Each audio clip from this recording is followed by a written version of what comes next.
Imagine you're standing in the snow. Belgium, January 1945. It's freezing. Your breath mists in the air. You walk around the corner of a farmhouse and stop dead. 90 German soldiers are staring at you. Half are already armed. The other half are picking up weapons right now. 4 of your men are on their knees in the snow, hands behind their heads, and a German officer has just pressed a submachine gun directly into your stomach. What do? Most people would surrender. Any rational person would. Leonard Funk started laughing. Leonard Funk was born in 1916 in Pennsylvania. 5'5", 140 pounds, a store clerk. Not exactly the image that comes to mind when you picture a war hero.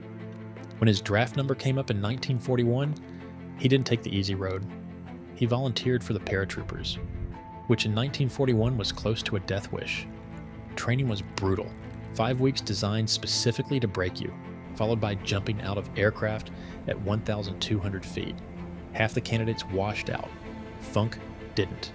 He was assigned to Company C, 508th Parachute Infantry Regiment, 82nd Airborne Division, the All-Americans. Within 3 years, he would become the most decorated paratrooper of the entire Second World War.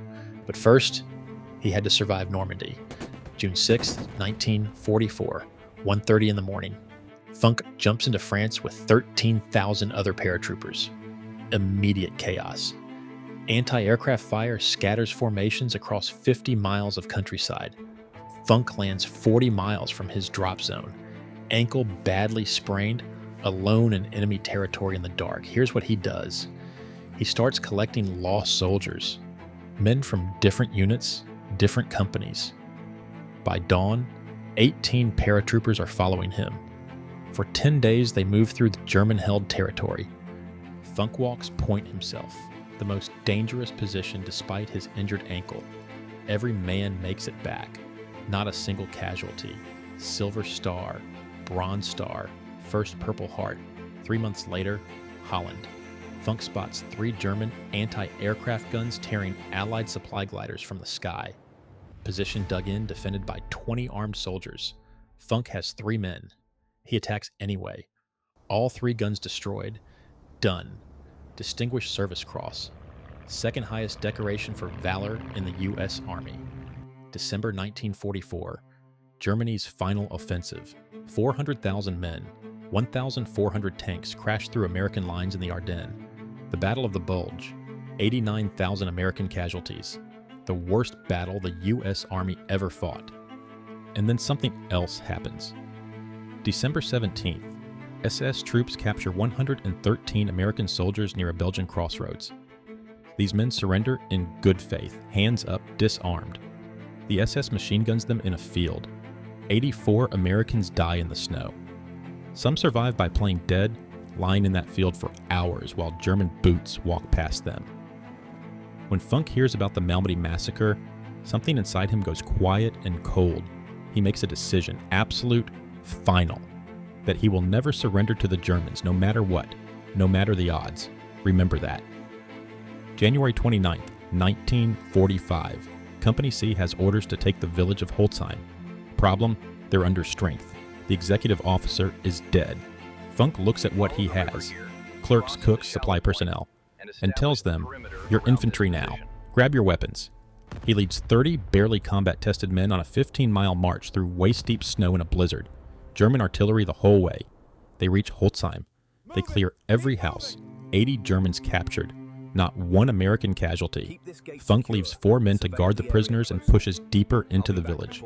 While he's gone, a German patrol arrives and frees them. All 80 prisoners, now rearmed, plus the patrol. 90 soldiers total. Organized. Positioning to hit Company C from behind. And then Leonard Funk walks around the corner. Now you understand the full picture. 90 armed Germans, 4 Americans on their knees. A German officer screaming in a language Funk doesn't speak. His submachine gun pushed into Funk's stomach. The officer screams louder. Funk looks at the gun, looks at 90 armed men, and laughs. Nobody knows exactly why. Maybe a deliberate tactic to buy precious seconds, maybe the stress. The officer is thrown completely off. Prisoners don't laugh. They beg, they plead, they comply. For a few critical seconds, nobody knows what to do. Funk uses those seconds. Still laughing, he slowly reaches for his Thompson submachine gun. Slung over his shoulder, the officer watches, relaxing slightly. The American is finally giving up his weapon. Funk's hand closes on the grip. One motion. Thompson down. Muzzle in line. Trigger pulled.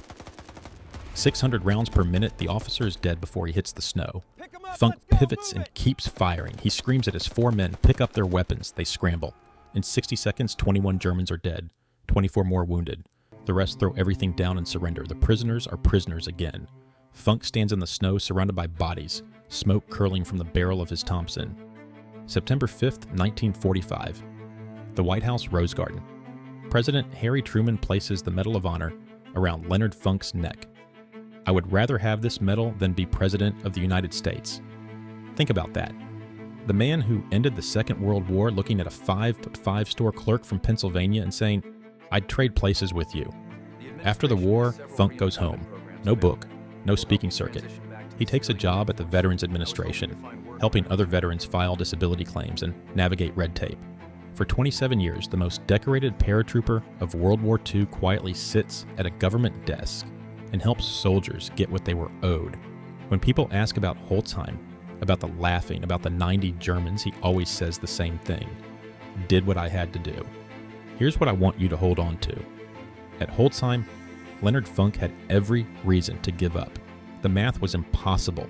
The gun was already in his stomach. His men were on their knees, but he wasn't doing math. He was thinking about Malmedy, about the decision he'd made weeks earlier, quietly, in the snow, about his men scattered across the village who would die if those 90 Germans walked free. So he laughed, and while everyone was off balance, he moved. 60 seconds later, he was standing alive in a field of bodies when every number said he should have been one of them. Courage isn't the absence of fear, it's the decision you make before the moment finds you. Leonard Funk made his in December. He used it in January,